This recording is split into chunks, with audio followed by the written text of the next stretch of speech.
Hello friends, welcome back to filmy professor. आज हम आपके लिए एक एकदम ही नई सीरीज लेकर आए हैं जिसका नाम है कनेडा। ये सीरीज रियल लाइफ इवेंट्स पर बेस्ड है और बहुत ही इंटरेस्टिंग होने वाली है। तो चलिए शुरू करते हैं बिना टाइम वेस्ट किए। एपिसोड 1 की शुरुआत 1995 वैंकूवर कनाडा से होती है। यहाँ हम दो लड़कों को देखते हैं जिनका नाम निम्मा और दिलजीत रहता है। ये लोग एक शॉप में जाते हैं जहाँ निम्मा दिलजीत की बहन को प्रपोज करने के लिए एक रिंग खरीदता है। ये देखकर दिलजीत बहुत खुश होता है और गाड़ी निकालने के लिए शॉप के बाहर चला जाता है। निम्मा रिंग के पैसे शॉपकीपर को देता है और जैसे ही बाहर आता है, दो बाइक सवार आदमी उसकी तरफ आते हैं और उसको गोली मारकर चले जाते हैं। निम्मा के साथ ऐसा क्यों हुआ, इसके लिए हमको कनाडा को समझना होगा। यहाँ दो देश बसते हैं, एक गोरों का देश कनाडा और एक दूसरे देश से आए इमिग्रेंट्स का देश कनाडा। और इन्हीं दो देशों के बीच चलती रहती है एक जंग रंग की, एक जंग अपॉर्चुनिटीज की और एक जंग भाषा की।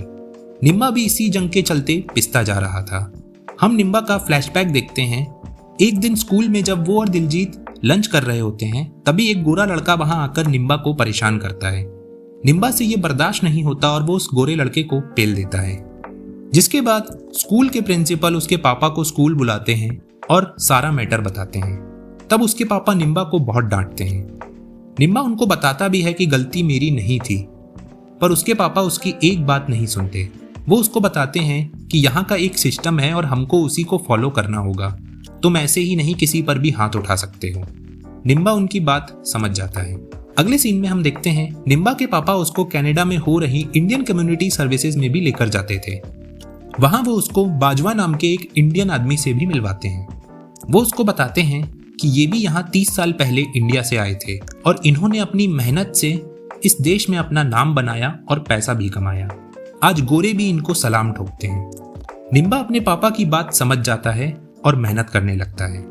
अब ऐसे ही कुछ साल बीत जाते हैं। निम्बा अब बड़ा हो गया था और वो अपने स्कूल के लिए निकल ही रहा था कि तभी उसकी माँ उसके पास आती है दही चीनी लेकर। एक्चुअली निम्बा अपनी स्कूल की रग्बी टीम में सेलेक्ट होने के लिए ट्रायल्स देने जा रहा था। वो अपनी माँ को कहता है कि अगर आज मैं सेलेक्ट हो गया तो आगे की लाइफ सेट हो जाएगी। वो जैसे ही ग्राउंड पर जाता है, वहां उसको सपोर्ट करने के लिए उसका दोस्त दिलजीत भी रहता है। और हम ग्राउंड में देखते हैं एक गोरे लड़के की पैर टूट जाने की वजह से निम्बा को ग्राउंड में उतरने का मौका मिलता है और वो बहुत अच्छा परफॉर्म करता है। यहाँ हम बाजवा को भी देखते हैं जो कि इसी स्कूल के ट्रस्टीज में से एक रहते हैं और वो भी एक इंडियन लड़के को रग्बी टीम में देखकर बहुत खुश होते हैं। निम्बा अपनी परफॉर्मेंस के दम पर टीम में सेलेक्ट हो जाता है, पर उसका सिलेक्शन कुछ लोगों को पसंद नहीं आता। अगले सीन में हम रावत नाम के एक पुलिस वाले को देखते हैं। वो और उसकी टीम एक ड्रग डीलर को ट्रेस कर रही होती है जो कि मैक्सिको से आया था। थोड़ा वेट करने पर वहां पर एक एसयूवी आती है जिसमें मैक्सिकन ड्रग कार्टेल का एक मेंबर हावियर रहता है। ये लोग उसकी फोटो क्लिक कर वेट करने लगते हैं, ये देखने के लिए कि ये यहाँ क्या कर रहा है। तभी वहां पर एक एसयूवी और आती है जिसमें सरबजीत नाम का एक देसी गैंग लीडर आता है। रावत इन दोनों को साथ में देखकर हैरान होता है क्योंकि उसको यूएस डीईए से टिप मिली थी कि मैक्सिकन कार्टेल वैंकूवर के अंदर किसी गैंग से डील करने वाला है, पर वो गैंग देसी होगा ये रावत ने कभी नहीं सोचा था। अगले सीन में हम निम्बा और दिलजीत को देखते हैं। दिलजीत निम्बा को एक बीट सुनाता है और उससे इस बीट पर एक रैप लिखने को बोलता है। निम्बा को बीट तो बहुत पसंद आती है, पर वो उससे कहता है कि अभी मेरे पास ये सब करने का टाइम नहीं है।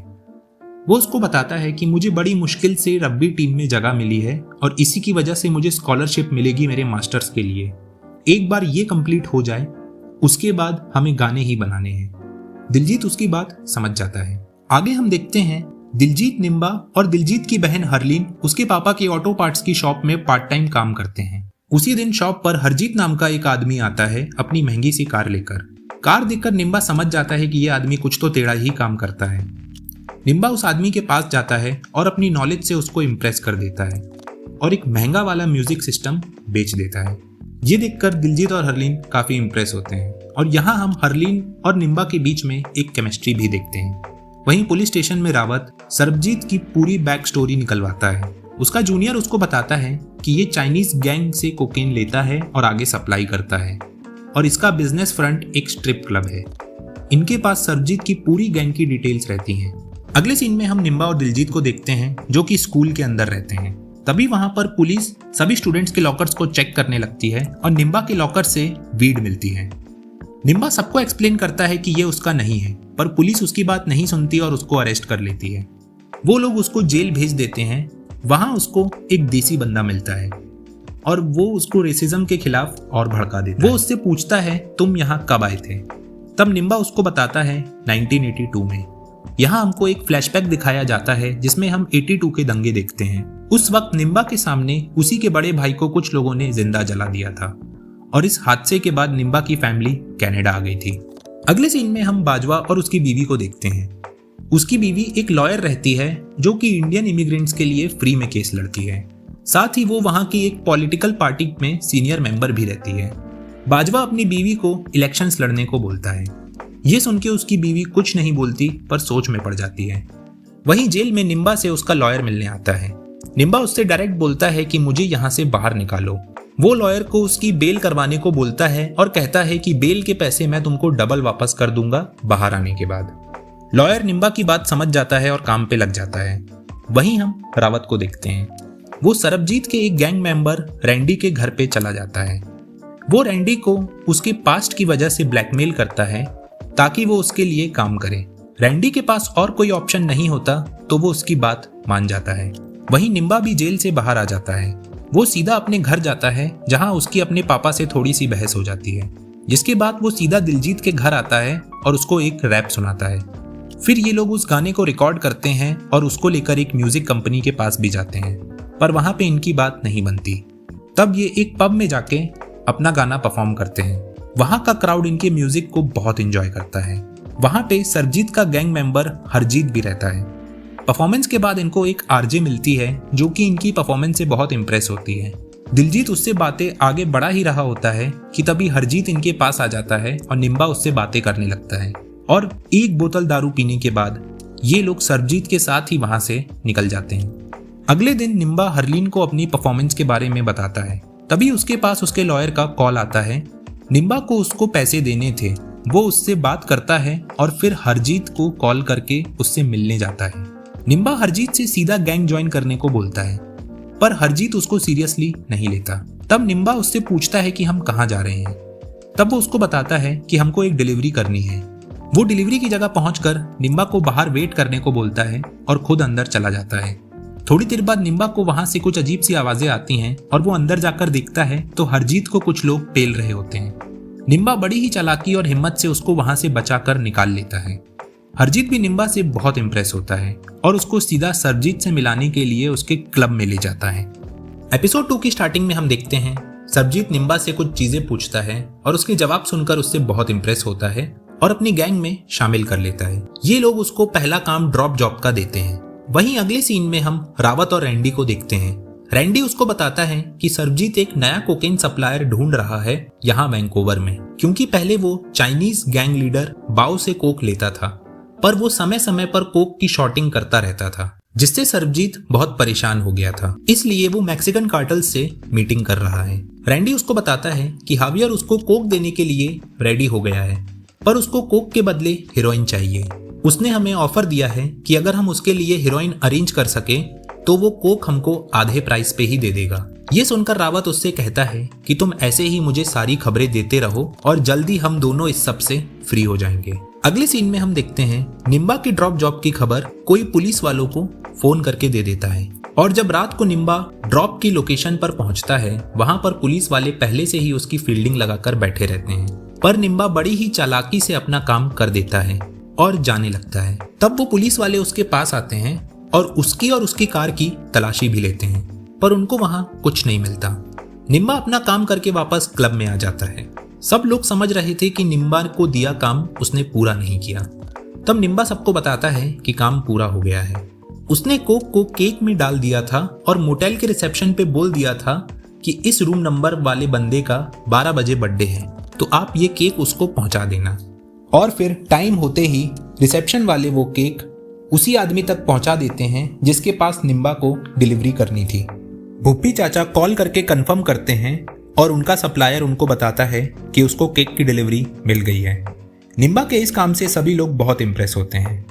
अगले सीन में हम देखते हैं सरजीत अपने आदमियों के साथ उन्हीं गोरों की गैंग के पास जाता है जो हरजीत को पेल रहे थे। सरब उनके गैंग लीडर को सबके सामने चमकाता है। ये देखकर निम्बा काफी इम्प्रेस होता है कि एक गोरा एक इंडियन को सॉरी बोल रहा है। वहीं हम बाजवा और उसकी बीवी को देखते हैं। बाजवा अपनी बीवी को काउंसलर के इलेक्शन टिकट दिलवाने की पूरी कोशिश कर रहा होता है। तब एक गोरी लेडी उससे कहती है, यहाँ का लोकल कैनेडियन सिर्फ एक कैनेडियन को ही वोट देगा, किसी इंडियन को नहीं, स्पेशली तब जब डेली न्यूज पे पंजाबी गैंग्स की खबर आती हो। ये सुन के बाजवा और उसकी बीवी थोड़ा अपसेट हो जाते हैं। वहीं रावत सरबजीत पर एक्शन लेने के लिए अपने सीनियर ऑफिसर से मिलता है और उसको रैंडी और उससे मिली सारी इंफॉर्मेशन के बारे में बताता है और वो एक स्टिंग ऑपरेशन करने की परमिशन निकाल लेता है। वहीं भुप्पी चाचा सरबजीत को बताते हैं कि बाव ने फिर से कोक की सप्लाई डीले कर दी है, हमारे पास अब बिल्कुल भी माल नहीं बचा है आगे देने के लिए। ये सुनकर सरबजीत को बहुत गुस्सा आता है और वो एक अच्छे हीरोइन सप्लायर को ढूंढने को बोलता है। वो कहता है कि अब हम हीरोइन देके आधे रेट पर हावियर से कोक लेंगे। अगले दिन निम्बा और हरलीन शॉपिंग के लिए सिटी से दूर एक लोकेशन पर जाते हैं। सेम लोकेशन पे रावत रैंडी को मिलने के लिए भी बुलाता है। रैंडी उसको बताता है कि सरबजीत एक भरोसेमंद हीरोइन सप्लायर को ढूंढ रहा है। तब ये लोग अपने आदमी को माइक लगा के सप्लायर की जगह भेजने का प्लान बनाते हैं। तभी निम्बा इन सबको बातें करते हुए साथ देख लेता है। अगले दिन रैंडी पुलिस के आदमी को हीरोइन सप्लायर बना के सरबजीत के साथ एक मीटिंग फिक्स करवाता है। पुलिस पूरी फील्डिंग लगाकर घर के बाहर ही बैठी रहती है। तभी वहां पर निम्बा आता है और रावत को सरबजीत के घर के पास देख लेता है और जब वो अंदर जाता है तो वो देखता है कि सरब उसी आदमी के साथ बैठकर बातें कर रहा है जिसको निम्बा ने कल रैंडी के साथ देखा था। रैंडी निम्बा को बताता है कि ये मेरा पुराना दोस्त है और आज ही वैंकूवर आया है और मैं इसको सीधा एयरपोर्ट से यहाँ लेकर आया हूँ। ये सुन के निम्बा समझ जाता है कि कुछ गड़बड़ है और वो सरबजीत को अलर्ट कर देता है। सरबजीत वहां पर उस पुलिस के खबरी को कुछ नहीं कहता और घर के बाहर निकाल देता है, पर रैंडी उससे नहीं बचता। वो लोग रैंडी को एक जगह पर लेकर जाते हैं और वहां पे सरबजीत उसको खुद अपने हाथों से मारने लगता है। रैंडी उसको बताता भी है कि पुलिस ने मुझे फोर्स किया था, इसलिए मुझे ये सब करना पड़ा, पर सरबजीत उसकी बात नहीं सुनता और उसको जान से मार देता है। वो निम्बा के काम से खुश भी होता है और उसको एक गन देता है।